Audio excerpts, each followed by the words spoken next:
warahmatullahi wabarakatuh dan salam sejahtera saya ucapkan kepada semua ahli panel pada malam yang mulia ini. Sejurus dengan fenomena COVID-19, kami mengambil inisiatif untuk mengadakan forum berkenaan dengan sukan yang bertajuk Pembatalan Sukan Akibat Pandemik COVID-19 secara atas talian seperti mana yang dilalui oleh batch ini pada masa ini. Sebelum kita memulakan perbincangan pada hari ini, saya ingin memperkenalkan ahli panel kita pada malam ini. Bersama saya ada 5 orang ahli panel yang akan berkongsi dengan kita tentang tajuk yang akan. Baiklah, ahli panel yang pertama iaitu Saudari Siti Nurul Farahia. Ahli panel yang kedua, Saudari Nurul Farhana. Ahli panel yang ketiga, Saudari Siti Rabiatul Adawiyah. Ahli panel yang keempat, Saudari Farah Natasha. Dan ahli panel yang kelima, Saudari Akila Hasham. Baiklah, seperti yang kita ketahui, 2020 merupakan tahun yang penuh dengan cabaran. Satu dunia telah dikejutkan dengan virus COVID-19 dan tidak terkecuali juga dengan negara kita yang tercinta iaitu Malaysia. Dengan wujudnya virus ini, pelbagai aktiviti tidak dapat dijalankan untuk mengelakkan virus ini daripada terus berlangsung. Jadi, saya ingin mengemukakan soalan pada ahli panel yang pertama. Apakah pendapat anda mengenai kesan yang mungkin terjadi terhadap bidang sukan sewaktu fenomena ini? Ya, silakan. Okay, terima kasih saudari di atas soalan yang diajukan. Bagi saya, terdapat beberapa kesan negatif terhadap pengusaha syarikat sukan seperti pengusaha kod futsal, kod badminton dan sebagainya dalam mengharungi pandemik COVID ini. Seperti yang menjadi topik hangat di akhbar dan media sosial, sebuah pengusaha gelanggang futsal di Shah Alam Selangor menerima tempias dari pandemik COVID-19. Lokasi yang menjadi tempat atlet dan peminat sukan futsal ini akhirnya terpaksa gulung tikar selepas mengalami kerugian mencecah ratusan ribu ringgit sepanjang tempoh penularan. Walaupun pihak kerajaan membenarkan aktiviti sukan dan rekreasi mengikut pematuhan semasa Pemerintah Kawalan Pergerakan Bersyarat PKPB dijalankan, kerana ingin membantu mereka mengekalkan perniagaan yang baru beransur pulih, sebaik melepasi tempoh genting pada awal penularan pandemik COVID-19, masyarakat tetap memilih untuk tidak mempergadaikan nyawa mereka semata-mata untuk keluar bermain futsal dan sukan-sukan yang lain sebagai langkah berjaga-jaga, walaupun SOP telah dikeluarkan oleh pihak kerajaan. Hal ini menyebabkan pengusaha sukan ini hilang mata pendapatan sekaligus tidak mampu untuk membayar sewa gelanggang, penyelenggaraan gelanggang dan membayar gaji pekerja-pekerja mereka. Disebabkan kerugian yang sangat tinggi berbanding keuntungan, pengusaha-pengusaha ini terpaksa mengambil keputusan untuk menutup syarikat mereka. Bukan sahaja pengusaha syarikat ini terjejas, tetapi ekonomi negara juga akan terjejas akibat penutupan syarikat sukan ini. Oleh yang demikian, perkara ini akan memberi kesan kepada atlet kerana mereka tidak lagi boleh berlatih di gelanggang yang selesa dan mempunyai fasiliti yang bagus. Masyarakat juga akan terkesan kerana sukar untuk mencari pusat sukan yang mengisi masa lapang mereka dan mengekalkan kesihatan diri. Kesimpulannya, isu ini sangat-sangat memberi impak yang besar bagi pengusaha sukan, atlet dan penggemar sukan dalam negara ini. Itu sahaja daripada saya. Okey, terima kasih kepada ahli panel yang pertama atas lontaran pandangan yang berisi. Apa kata kita berpindah kepada pandangan ahli panel yang kedua? Silakan. Terima kasih kepada moderator kita pada malam ini.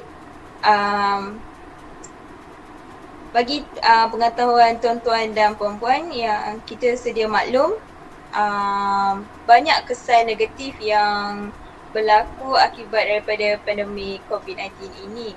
Antaranya ialah kerugian kos pelaburan pada kerajaan. Pihak kerajaan telah mengeluarkan terlalu banyak kos pelaburan dalam sektor sukan ini. Antara kos pelaburan yang telah dikeluarkan ialah pembangunan yang pembangunan yang dikeluarkan ialah kos pembelajaran persiapan atlet-atlet negara ke Sukan Olimpik 2020 di Tokyo, tetapi terpaksa ditangguhkan ke tahun akan datang akibat daripada pandemik ini. Kos persiapan yang dikeluarkan ialah pembiayaan jurulatih dari negara-negara luar, barangan persiapan latihan dan pertandingan, kos tempat latihan iaitu kos indoor dan outdoor, stadium, gym dan pengangkutan untuk persiapan ke Sukan Olimpik atau SUKMA. Itu saja daripada saya. Okay, terima kasih kepada ahli panel yang kedua. Memang tidak dapat disangka lagi, kerajaan banyak mengeluarkan kos untuk perbelanjaan atlet. Okay, seterusnya kita minta pandangan daripada ahli panel yang ketiga. Terima kasih kepada moderator. Umum kita ketahui sepanjang berlakunya wabak ini, pergerakan setiap individu amat terhad. Jadi bagi saya, hal ini amatlah memberi kesan impak terhadap bidang sukan di Malaysia maupun di dunia. Hal ini terutamanya akan memberi kesan terhadap para atlet. Apa yang menyebabkan saya berkata begini adalah bila kita lihat balik persiapan para atlet yang bakal menghadapi beberapa tamasya sukan yang penting seperti SUKMA, dapat saya simpulkan di sini, terdapat sedikit cabaran bagi para atlet untuk meneruskan persediaan mereka. Hal ini demikian kerana segala tamasya sukan tidak dibatalkan, namun dilanjutkan pada satu tarikh yang tertentu, iaitu seperti SUKMA dilanjutkan pada April tahun 2021. Cabaran ini akan dirasakan sedikit bebadannya, terutama terhadap para atlet IPTA dan IPTS yang perlu meneruskan persediaan mereka sambil menjalani kursus universiti masing-masing secara atas talian. Hal ini dikatakan mencabar apabila para atlet perlu membahagikan masa sewajarnya antara menjalani kelas atas talian dan meneruskan persediaan mereka. Kalau kita lihat, amatlah sukar bagi saya apabila para atlet harus membahagi masa. Kadang ada yang perlu bersengkang mata di waktu malam bagi menyiapkan tugasan dek kerana waktu siang mereka dihabiskan dengan latihan. Tapi bak kata pepatah, kalau tidak dipecahkan ruyungnya, manakan dapat sagunya. Kalau tiada pengorbanan dan perjuangannya, manakan rasa manisnya kemenangan. Jadi itu sahaja daripada saya. Terima kasih. Okay, terima kasih kepada ahli panel yang ketiga. Begitu hebat sekali wacana yang dilontarkan oleh ahli panel sebentar tadi. Seterusnya kita berpindah kepada ahli panel yang keempat. Silakan. Terima kasih kepada moderator kerana memberi peluang kepada saya untuk mengemukakan cadangan saya. Berdasarkan ketiga-tiga panel sebentar tadi, mereka telah mengemukakan cadangan mereka mengenai kesan negatif. Tapi bagi pendapat saya pula, untuk kesan positifnya pula, Sukan e-sport telah membangun dalam sektor sukan ini dan serba sikit membantu untuk pembangunan negara kita. Pada akhbar berita harian 15 Jun 2020 yang bertajuk Malaysia perlu membuat perancangan untuk memantapkan e-sport. Hal ini kerana sukan sering dikaitkan dengan pergerakan fizikal. Namun, dalam era globalisasi kini, kita boleh kaitkan dengan e-sport kerana telah banyak aplikasi yang begitu canggih. Antara kesan positif untuk e-sport ialah boleh menjana pendapatan lumayan daripada hasil yang diperolehi melalui hadiah yang kita peroleh atas kejayaan yang kita capai. Seterusnya, e-sport ini juga menarik penaja daripada pelbagai syarikat besar seluruh dunia. Hal ini juga kita dapat menjana serba sikit pendapatan negara. Menurut Kementerian Belia dan Sukan, jumlah pemain e-sport bertambah daripada tahun 2016 iaitu 9.5 juta ke 19.8 pada tahun 2019. Tidak dinafikan lagi, sukan e-sport ini boleh menjana pulangan ekonomi yang lumayan seperti sukan lain melalui hak penyiaran dan penajaan. Malah, Agak menarik juga diperhatikan bahawa di kala sukan tradisional lain terjejas kerana wabak COVID-19, sukan ini dilaksanakan di kebanyakan negara. E-sport masih kekal menjalankan dan lebih aktif menghiburkan peminat sukan serta menarik lebih ramai pemain di seluruh dunia. Pada pendapat saya, siapa tahu sukan e-sport ini mungkin pada satu hari akan menyumbang pingat emas pertama kepada negara kita di sukan Olimpik nanti. Itu saja daripada saya. Okey, terima kasih kepada ahli panel yang keempat. Sungguh intelektual pemikiran saudari panel kita yang keempat. Seterusnya, kita mempersilakan ahli panel yang terakhir iaitu yang kelima untuk memberikan pandangan beliau. Silakan. Terima kasih kepada saudari moderator berbicara tentang kesan-kesan terhadap isu ini. Pada pandangan saya, terdapat juga kesan positif yang membantu terhadap atlet dan juga jurulatih atas dasar latihan. Seperti menurut pakar perubatan sukan Institut Sukan Negara ISN, beliau telah mengatakan bahawa di saat pandemik yang melanda, kemahiran berfikir secara kreatif dan inovatif barisan atlet dan jurulatih secara tidak langsung telah meningkat. Jelasnya ia disebabkan cabaran yang terpaksa ditempuh oleh mereka. Ia memberi kesan dalam mengubah struktur program latihan bersesuaian dengan saranan kerajaan yang menekankan kepentingan mengamalkan jarak sosial bagi mengekang penularan wabak penyakit berjangkit itu. Impak daripada pandemik ini dapat dilihat di sini bahawa usaha atlet dalam mengekalkan kecergasan, tetapi dalam masa yang sama mereka perlu mematuhi perintah kerajaan. Latihan tetap perlu diteruskan. Mereka terpaksa berfikir secara kreatif bagi meneruskan latihan tanpa bersemuka. Dengan situasi ini, atlet dan jurulatih menggunakan cara pelbagai kemudahan teknologi dan platform online untuk meneruskan sesi latihan mereka di rumah atau melakukan pemantauan atas perkembangan atlet. Ia memberi kesan positif kepada atlet untuk meneruskan dan mengekalkan prestasi dan tahap kecergasan walaupun telah diubah program dan corak latihan.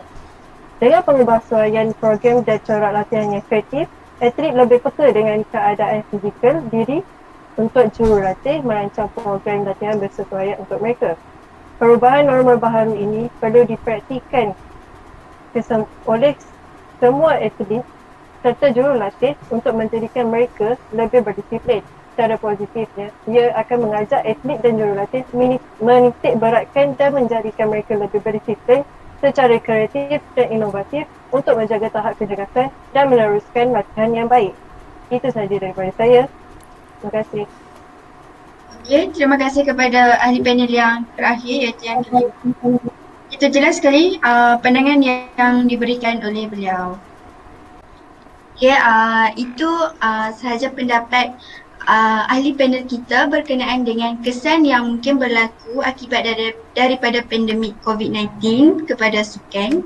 Seterusnya kita berpindah kepada subtopik yang kedua iaitu apakah inisiatif yang dilaksanakan oleh kerajaan dan penambahbaikan yang dapat diusulkan oleh ahli panel kita pada malam ini.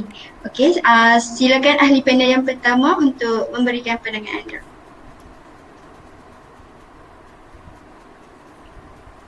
Okey, terima kasih kepada moderator. Bagi saya, terdapat pelbagai inisiatif yang telah dilakukan oleh pihak kerajaan dan agensi-agensi lain untuk mengajukan pertandingan e-sport secara besar-besaran. Okey, seperti yang kita tahu, pandemik COVID-19 ini telah melonjakkan industri e-sport dan permainan terutamanya di Asia Tenggara. Ketika acara sukan utama lain di negara ini masih lagi ditangguhkan akibat pandemik COVID-19, e-sport terus hadir sebagai penyelamat dan tampil membantu kerajaan untuk menjayakan kempen duduk di rumah. Pelbagai agensi atau pertubuhan sukan mengambil kesempatan untuk mengadakan program e-sport dengan menawarkan hadiah yang lumayan untuk menarik minat peserta. Pelbagai jenis game e-sport contohnya FIFA 20, PUBG dan Mobile Legends. Dengan adanya penganjuran ini, sekaligus dapat mempromosikan sukan e-sport kepada masyarakat di Malaysia secara besar-besaran. Bukan itu saja, sukan e-sport juga boleh menjadi sumber pendapatan untuk menara hidup seseorang, memandangkan ramai rakyat Malaysia yang kehilangan mata pendapatan akibat COVID-19. Ramai juga atlet dari sukan yang lain turut mengambil peluang menyertai pertandingan e-sport untuk mengisi masa lapang mereka. Pada pendapat saya, dengan peningkatan teknologi yang semakin canggih, wajarlah kita mengambil peluang untuk memanfaatkan teknologi yang ada dengan sebaik mungkin.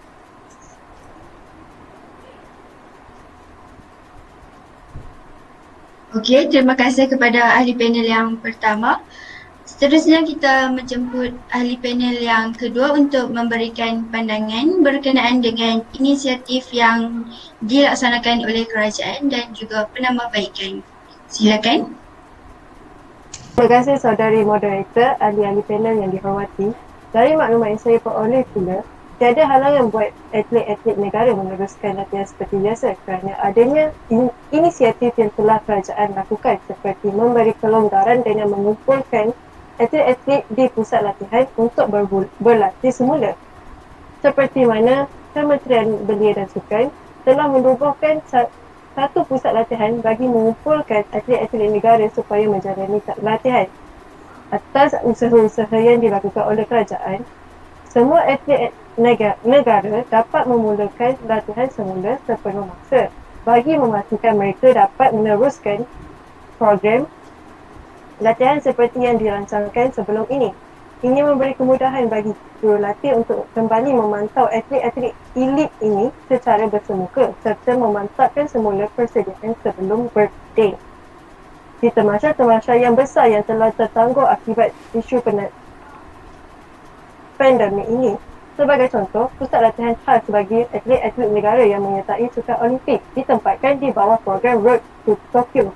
Bagi mengumpulkan atlet, pihak kementerian telah mengingatkan dan menegaskan supaya semua pihak, terutama barisan jurulatih, atlet, pegawai sukan untuk terus mematuhi SOP yang telah ditetapkan. Pusat latihan akan menggunakan dengan pendekatan kuarantin.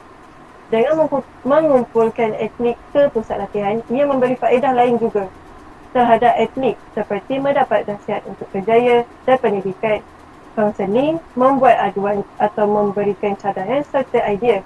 Antara lokasi yang telah ditubuhkan pusat latihan bagi mengumpulkan atlet seperti di semua pusat latihan Majlis Sukan Negara MSN, Kompleks MSS Bukit Jalil, Akademi Badminton Malaysia ABM di Bukit Kiara, Kompleks Sukan MSN Sekeramat dan Pusat Pelayaran MSN di Langkawi.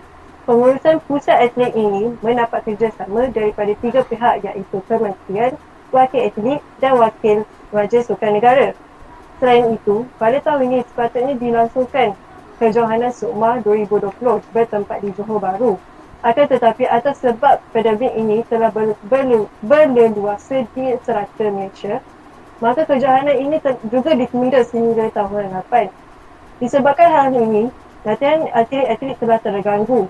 Akan tetapi atas inisiatif kerajaan berikan, ia memberi keistimewaan juga kepada atlet-atlet semua untuk meneruskan latihan di dalam pusat latihan mengikut sukan masing-masing di Majlis Sukan Negeri-Negeri. Jelaslah inisiatif ini memberi kemudahan untuk barisan atlet dan jurulatih. Jadi setakat ini sahaja dari sudut pandangan saya dari segi inisiatif oleh kerajaan. Terima kasih. Okey, terima kasih kepada ahli panel yang kelima.